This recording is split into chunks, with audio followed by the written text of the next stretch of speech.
The crystalline spires of Nexus Prime glittered under the light of 3 suns, their iridescent surfaces reflecting a kaleidoscope of colors across the bustling cityscape. Within the grandest tower, the Galactic Council convened for its centennial review of emerging species. High Counselor ZYX Nara, her tendrilled crown pulsating with bioluminescent patterns, called the session to order. Esteemed colleagues, we gather to assess the newest additions to our cosmic community. Let us begin with, she paused, mandibles clicking in amusement. Ah yes, the curious case of Earth. A chorus of chuckles rippled through the chamber. Counselor Vreen, his gelatinous form shifting hues from emerald to sapphire, projected a hologram of the blue-green planet. Behold, the home of humanity, he said, the last word dripping with disdain. Observe. Vreen continued, zooming in on various scenes. They still rely on combustion for energy. Their medical practices involve cutting open bodies, and their attempts at space travel? Laughable. The laughter grew louder, echoing off the chamber's vaulted ceiling. Ambassador Lyriel of the Ethery Collective raised a gossamer-thin appendage. High Counselor, if I may. While primitive, these humans show remarkable adaptability, perhaps with guidance. Preposterous, thundered Counselor Drakthar, his scaled hide bristling. We cannot waste resources on such an infantile species. They wage war amongst themselves over imaginary borders and invisible deities. Murmurs of agreement swept through the assembly. High Counselor ZYX Nara's bioluminescent patterns pulsed thoughtfully. Ambassador Lyriel, your compassion is noted, but Counselor Drakthar speaks wisdom. Humanity is clearly millennia away from meaningful contribution to galactic society. She turned to address the entire council, all in favor of classifying Earth as a protected observation world, to be reassessed in another century? A sea of appendages rose in near-unanimous agreement. Decided, ZYX Nara declared.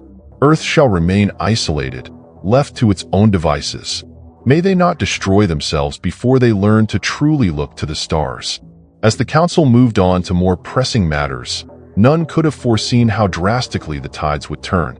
For in their hubris, they had gravely underestimated the species they so casually dismissed. Little did they know, on that insignificant blue marble called Earth, a breakthrough was about to shatter the very foundations of their galactic order. Dr. Alara Voss hunched over her workstation, eyes bloodshot from countless sleepless nights. The lab hummed with the soft whir of quantum processors and the occasional beep of monitoring equipment. She reached for her coffee mug, grimacing as the cold, bitter liquid hit her tongue. Come on, you stubborn piece of, she muttered, glaring at the holographic display. Talking to yourself again, Elle? Dr. Caden Rourke chuckled, entering the lab with a fresh pot of coffee. Alara's head snapped up. Cade, thank the stars. Please tell me that's the good stuff from level 3. Would I bring you anything less? He grinned, refilling her mug. Any progress? She sighed, running a hand through her unkempt hair. It's like trying to decipher a language made of smoke and mirrors. Every time I think I've cracked it, the damn thing shifts. Caden peered at the swirling patterns on the screen. The artifact still giving you trouble, huh? Trouble? Alara laughed humorlessly. That's putting it mildly. We've had this thing for months, and we're no closer to understanding it than when it first crashed in the Atacama. The artifact in question sat in a containment field at the center of the lab. No larger than a basketball, its surface rippled with an oily sheen, occasionally emitting pulses of soft, blue light. Maybe we're approaching this all wrong, Caden mused, sipping his coffee. What if? He was cut off by a sudden, high-pitched whine. The artifact's pulsing intensified, its surface now a maelstrom of swirling colors. What the? Alara jumped to her feet, knocking over her chair. Warning klaxons blared as energy readings spiked off the charts. The air crackled with static electricity, making their hair stand on end. Shut it down, Caden yelled, lunging for the emergency protocols. But before he could reach the console, a blinding flash erupted from the artifact. For a moment, time seemed to stand still. Alara felt a sensation like ice-cold fingers probing her mind, downloading and uploading information at an impossible speed. Then, as suddenly as it began, it was over.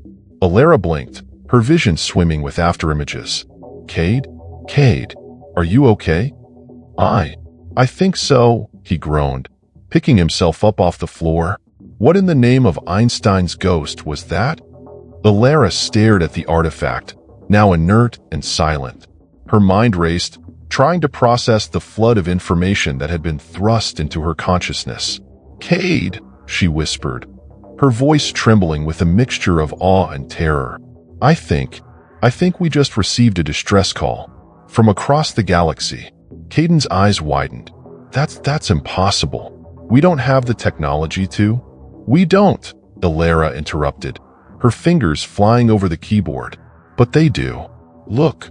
The holographic display flickered to life, now showing a 3D map of the Milky Way. Countless points of light represented star systems, and threading between them was an intricate web of something. What are we looking at, El? Caden asked, his voice hushed. Alara's eyes gleamed with excitement and disbelief. It's a network, Cade. A vast, galaxy-spanning network of quantum entangled particles. And somehow, that artifact just plugged us in. But that would mean... Yes, Alara nodded, a grin spreading across her face. It means we're not alone. And more importantly, it means someone out there needs our help.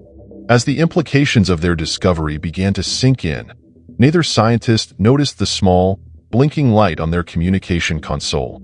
A light indicating an incoming transmission from the highest levels of government. Humanity's first step onto the galactic stage was about to begin, and nothing would ever be the same again. The Galactic Council chambers, once a bastion of order and civility, now echoed with panicked voices and frantic footsteps. Counselors from 100 different species huddled in small groups, their usual decorum shattered by fear. High Counselor ZWX Nara's bioluminescent patterns flashed erratically as she struggled to maintain order. Silence! She bellowed, her voice amplified by the chamber's acoustics. We must approach this crisis with clear minds. The cacophony died down, replaced by a tense, expectant hush. Ambassador Lyriel stepped forward, her gossamer form shimmering with anxiety. High Counselor, the reports from the outer systems are dire. The plague has already consumed 3 inhabited worlds. Quarantine measures have failed. It's adapting faster than we can respond. Murmurs of despair rippled through the assembly.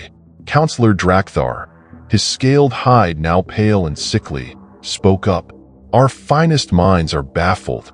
This plague defies all known laws of biology. It's as if it's alive and thinking. Preposterous. Counselor Vreen scoffed, though his gelatinous form trembled. Surely our advanced civilizations can? He was cut off by a piercing alarm. The central hologram flickered to life, displaying a real-time map of the galaxy. Red dots, indicating infected worlds, spread like a virulent cancer. By the cosmic core, ZWX Nara whispered, her mandibles clicking in horror. It's accelerating exponentially. The chamber erupted into chaos once more. Accusations flew, fingers, and various alien appendages were pointed, and more than a few counselors seemed on the verge of complete mental breakdown. Amidst the pandemonium, a small, often overlooked counselor cleared his throat. Glix, representative of a minor trading world, raised all 4 of his eye stalks. Esteemed colleagues, he squeaked, barely audible above the din, if I may suggest. Remarkably, the chamber fell silent, all eyes, and other sensory organs, turning to Glix. There is one species we haven't consulted, he continued, his voice gaining strength. One that might offer a unique perspective. Realization dawned on ZWX Nara's face. Surely you don't mean... Glix nodded solemnly. Yes, High Counselor. I propose we seek the aid of the humans. The silence that followed was deafening. Then, predictably, the chamber exploded into argument once more. Absurd. Those primitives? We'd be better off asking amoebas for help. ZWX Nara's bioluminescence flared bright enough to momentarily blind half the council. Enough, she roared. Counselor Glix, explain your reasoning, and make it good. Glix straightened to his full, if unimpressive, height. Consider this. The plague adapts to our most advanced countermeasures with terrifying speed.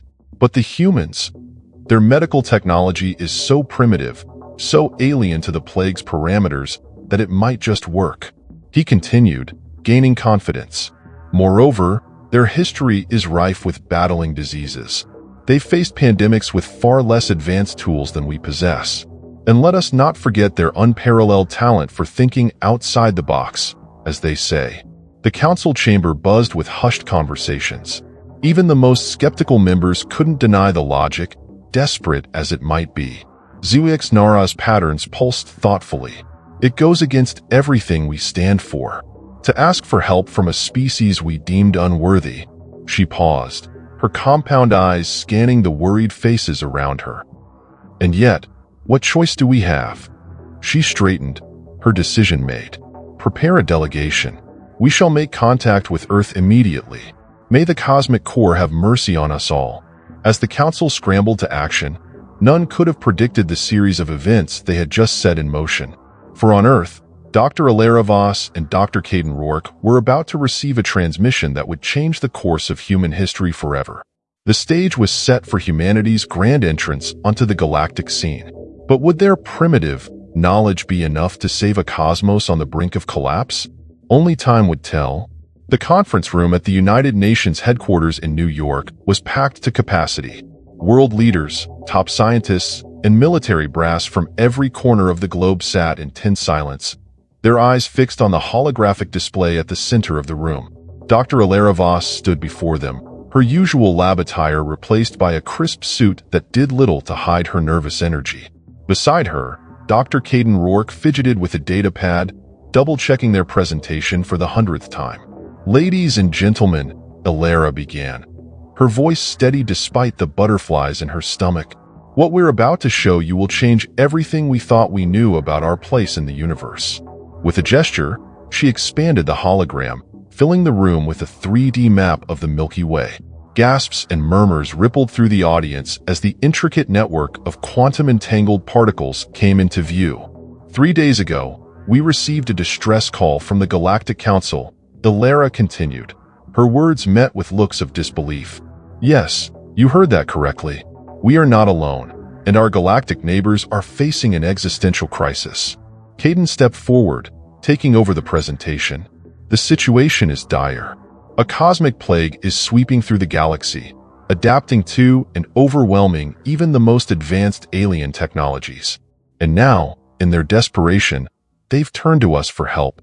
The room erupted into chaos. Shouts of "impossible" and "this must be a hoax" mingled with excited exclamations and fearful whispers. Silence! The booming voice of General Arya Thorne cut through the din. The grizzled veteran stood, her cybernetic eye glowing faintly. Let them finish. I want to hear how these eggheads think we can save the galaxy. Alara nodded gratefully. The Galactic Council believes that our primitive approach to medicine might be the key.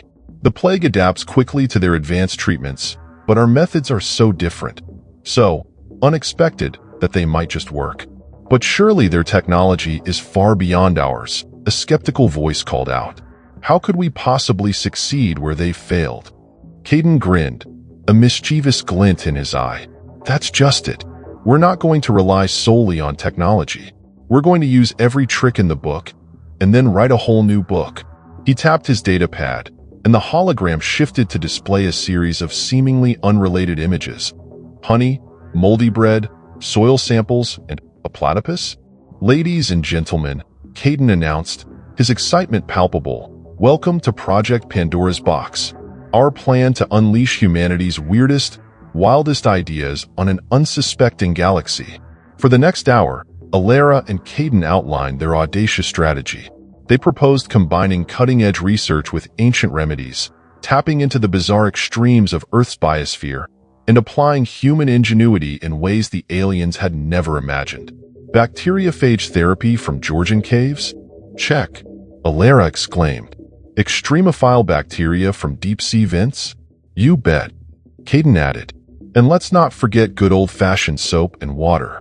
Sometimes, the simplest solutions are the most effective. As their presentation concluded, the room fell into a stunned silence. Then, slowly, a ripple of excitement began to build. General Thorne stood once more, her cybernetic eye scanning the room. I've seen a lot of crazy plans in my time, but this takes the cake.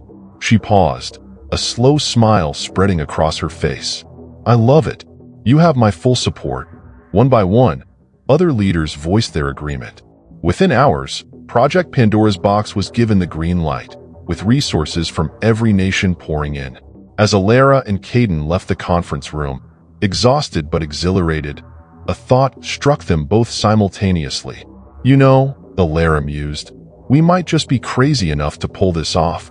Caden laughed, slinging an arm around her shoulders. Crazy?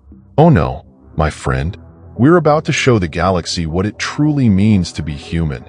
Little did they know, their unconventional approach was about to face its first major test. For even as Earth mobilized, the cosmic plague continued its relentless advance, pushing the galaxy closer to the brink with each passing moment. The massive hangar of the newly christened interstellar research vessel, Hippocrates, buzzed with frantic activity. Scientists from every discipline scurried about, loading equipment and arguing over last-minute adjustments to their experiments.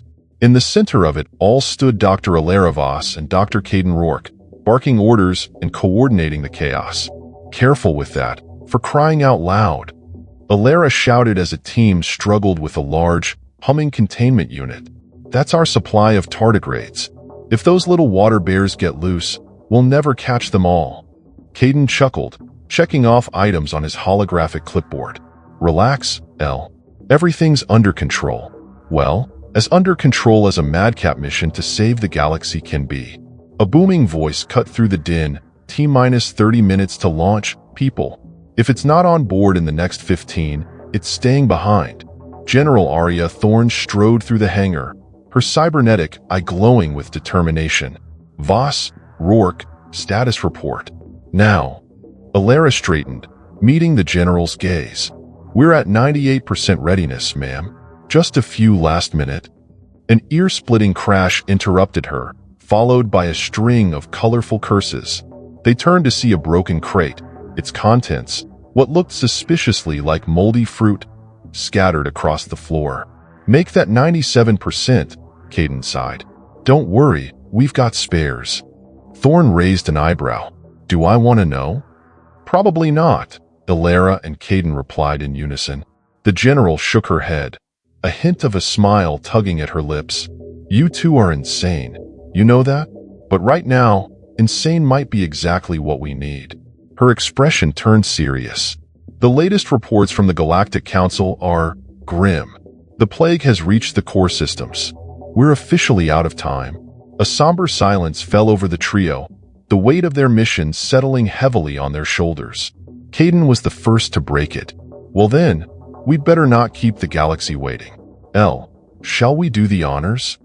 Alara nodded, her eyes gleaming with determination. She raised her voice, addressing the entire hangar. Attention, everyone. This is it, the moment we've been preparing for. In a few minutes, we'll be making humanity's first faster-than-light jump, straight into the heart of a galactic pandemic. Are we ready? The response was a deafening roar of affirmation. I can't hear you. Caden bellowed, grinning from ear to ear. I said, are we ready to save the galaxy? The hangar erupted in cheers, whoops, and not a few nervous laughs. As the final preparations were made, Alara found herself staring at the sleek, alien-human hybrid ship that would carry them across the stars. It was a testament to cooperation, a fusion of technologies that shouldn't have been possible. Yet here it was, proof that humanity could rise to any challenge. Penny for your thoughts? Caden asked, joining her. Alara smiled, a mix of excitement and trepidation in her eyes. Just thinking about how absurd this all is. A few months ago, we were arguing over grant proposals. Now we're about to jump into the unknown, armed with nothing but our wits and a bunch of, what did you call it? Weird science and elbow grease, Caden supplied with a chuckle. Don't forget the elbow grease. That's the secret ingredient. A klaxon sounded, signaling the final boarding call. As they made their way to the bridge, Alara couldn't shake a nagging thought. "Cade," she said softly, "what if we're wrong? What if all of this," she gestured at the ship around them, "isn't enough?" Caden stopped, turning to face her. His usual joviality was replaced by a fierce determination. "Then we'll figure something else out. That's what humans do, Elle. We adapt, we overcome, and we never give up. The galaxy called us primitive? Well, we're about to show them just how powerful primitive can be." With renewed resolve, they stepped onto the bridge. The air crackled with tension and excitement as the crew took their positions. "All systems go," the pilot announced. "Quantum drive spooling up." General Thorne's voice came over the comms. "Godspeed, Hippocrates. The hopes of two civilizations go with you." Alara and Caden exchanged a final look. Years of friendship and shared purpose condensed into a single moment. "Ready?" Alara asked. "Born ready," Caden replied with a wink. Alara took a deep breath and gave the command that would change the course of human history forever. Initiate jump. The universe seemed to hold its breath. Then, with a flash of light and a rush of indescribable sensation, the Hippocrates vanished from Earth orbit, hurtling towards a destiny none of them could have imagined. As they plunged into the unknown, one thought echoed through Alara's mind. The race to save the galaxy had begun, and humanity was determined to win, no matter the cost. The Hippocrates materialized in a burst of quantum energy, its hull gleaming under the light of an alien sun. On the bridge, alarms blared as the crew scrambled to make sense of their surroundings. "Status report," Alara demanded, her knuckles white as she gripped the command chair. Caden's fingers flew over his console. "We've arrived at the coordinates provided by the Galactic Council, but holy shit." The main view screen flickered to life, revealing a scene of utter chaos. The space around them was filled with debris, shattered ships, fragments of space stations, and were those bodies floating in the void? Life signs? Alara asked, her voice barely a whisper. A young ensign, her face pale, responded, "Faint readings from the planet below, Doctor. But they're fluctuating." Caden swore under his breath. "We're too late. The plague's already here." Alara stood, her eyes blazing with determination. "No, we're not too late. Not while there's still a single life to save. Prepare for planetary descent." As the Hippocrates entered the atmosphere, the true scale of devastation became apparent. Once gleaming cities lay in ruins, their towers crumbling and streets empty. The few life signs they detected were scattered and weak. There, Caden pointed to a massive structure that seemed to be the epicenter of activity. "Looks like some kind of medical facility. If anyone's still fighting this thing, they'll be there." The ship touched down in what once might have been a grand plaza. As the airlock cycled, Alara addressed the away team. "Remember your training. We don't know how this plague affects humans, so full containment protocols at all times. Let's move." They stepped out onto alien soil, the gravity slightly lighter than Earth's. The air, filtered through their suits, carried a faint, acrid scent. As they approached the facility, a group of figures emerged, aliens of various species, their bodies encased in shimmering force fields. One stepped forward, its insectoid features twisted in what might have been hope or desperation. You are the humans?" it chittered, the translation software in their suits struggling to keep up. "We feared you would not come, or worse, that you too had fallen." Alara nodded, fighting back a surge of emotion. "We're here now. I'm Dr. Alara Voss, and this is Dr. Caden Rourke. We've brought help." The alien's compound eyes seemed to glisten. "I am 19 Terra, last of the medical caste on this world. Please follow me. Time grows short." Inside the facility, the scene was grim. Rows upon rows of stasis pods lined the walls, each containing a victim of the plague. Holographic displays flickered weakly, showing the progression of the disease across the planet and beyond. "It adapts so quickly," 19 Terra explained, mandibles clicking in distress. "Our most advanced nanites, our most powerful healing rays, all useless within hours. We've resorted to placing the infected in stasis, hoping for a miracle. Caden stepped up to one of the pods, his suit sensors analyzing the occupant. Well, your miracle just arrived. Elle, you seeing this? Alara joined him, her eyes widening as she studied the readouts. It's incredible. The plague structure, its method of adaptation. It's unlike anything we've ever seen, but also familiar, Caden finished. Like a twisted, supercharged version of. They looked at each other, a spark of realization igniting. Prion, they exclaimed in unison. 19 Terra's translator crackled. Prions? What are these? Alara turned to the alien, excitement building in her voice. A type of misfolded protein that causes devastating diseases in our world. But this is like a prion on steroids, capable of affecting multiple species and evolving at an alarming rate. Caden was already unpacking equipment. But if it's based on a prion-like structure, then maybe our primitive approaches might just work, Alara finished, a grin spreading across her face. 19 Terra, we need access to your medical database, and we'll need volunteers for initial trials. The alien hesitated. You truly believe you can help? Alara met its gaze, her voice filled with quiet confidence. We're not just here to help. We're here to yandy this plague. Now, let's get to work. What followed was a whirlwind of activity. The human team, working in shifts, poured over alien medical data, correlating it with their own research. They set up makeshift labs, combining their Earthborn solutions with the advanced technology of their alien hosts. Days blurred into nights as they tested theory after theory. There were setbacks, treatments that showed promise only to fail spectacularly, moments of despair when it seemed the plague would always be one step ahead. But through it all, the humans persevered. They adapted, improvised, and refused to give up. And slowly, incredibly, they began to make progress. It was Caden who had the breakthrough, his exhausted whoop of triumph echoing through the facility. Everyone, get in here now. They crowded around his workstation, watching in awe as the holographic display showed the plague's molecules breaking down. What did you do? Alara breathed, scarcely daring to believe her eyes.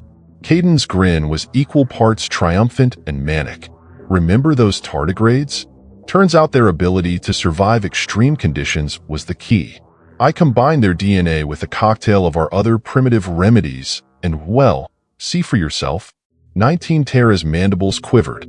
Is this truly a cure? Alara's eyes shone with unshed tears of joy and relief. Not just a cure, a vaccine, one that can adapt as quickly as the plague itself. As the realization of what they'd accomplished sank in, a cheer went up.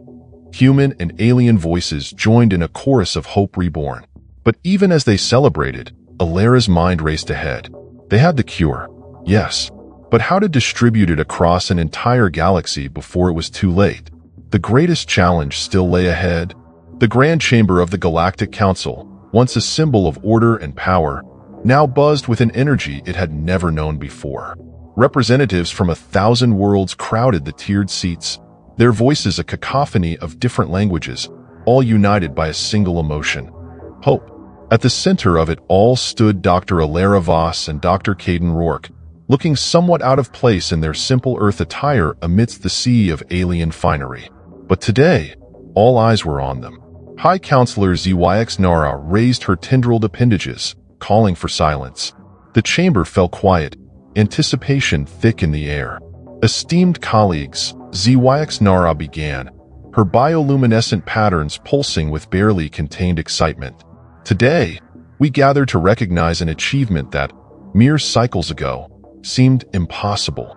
The cosmic plague, which threatened to consume our entire civilization, has been defeated.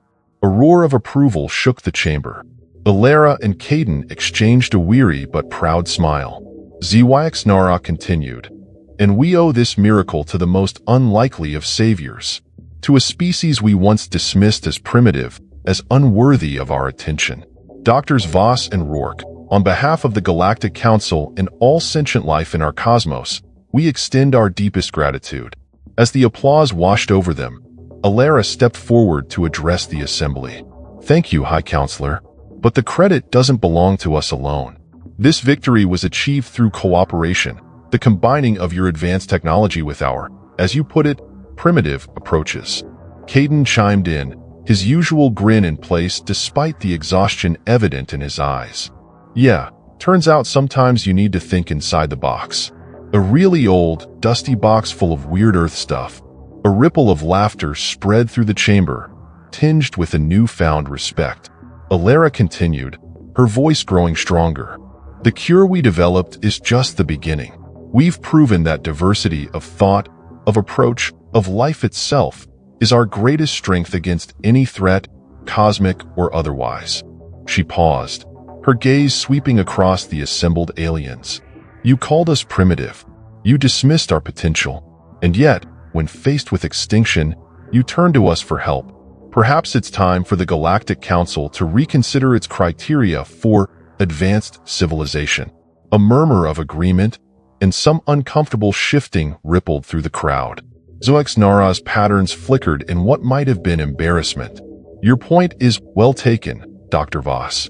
This experience has taught us much, not least about our own hubris. She straightened, addressing the entire assembly. Let this be a turning point in our history. No longer shall we dismiss species based on arbitrary technological benchmarks.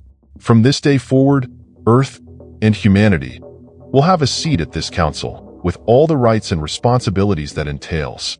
The chamber erupted in cheers and applause. Delegates rushed forward, eager to congratulate the human heroes and, perhaps, to begin forging new alliances. As Alara and Caden found themselves surrounded by a whirlwind of alien diplomats, a small, familiar figure pushed through the crowd. It was Glix, the minor counselor who had first suggested contacting Earth. Doctors, he squeaked, all four eye stalks blinking rapidly. I just wanted to say, thank you, for proving an old fool right. Caden clapped him on what he hoped was a shoulder. Hey, sometimes it takes a fool to see the obvious, right? No offense. Glix's eye stalks wobbled in what might have been laughter. None taken. I look forward to seeing what other, obvious solutions humanity might bring to our galactic community. As the celebration continued around them, Alara found a quiet moment to pull Caden aside. Can you believe this? She whispered, gesturing at the sea of alien faces. A few months ago, we were nobodies. Now we're, what? Galactic heroes? Caden shook his head, a mix of awe and amusement on his face. Heroes, sure. But more importantly, we're explorers, El. We've opened the door to a whole new era of discovery, of cooperation. The things we'll learn, the advancements we'll make. It's overwhelming, Alara admitted. But also, exciting as hell, Caden finished grinning. Just think of the grant proposals we can write now. Alara burst out laughing, drawing curious looks from nearby aliens. Only you would be thinking about grant money at a time like this. Their laughter was interrupted by High Counselor HFY. Doctors, if you're ready, the interstellar press is eager for a statement. And there's the matter of Earth's new position on the council to discuss. As they followed HFY towards a podium where a dizzying array of alien recording devices waited, Alara felt a surge of pride. Not just for herself or Caden, but for all of humanity. They had been called primitive, had been dismissed and overlooked. But when it mattered most, they had risen to the challenge. The future stretched out before them, vast and full of possibilities. Humanity had taken its first real steps into a larger universe, armed with nothing but their wits, their determination, and yes, their delightful primitivism. As Alara prepared to address the assembled galactic media, one thought echoed through her mind. This was only the beginning. And what a glorious, chaotic, human beginning it would be.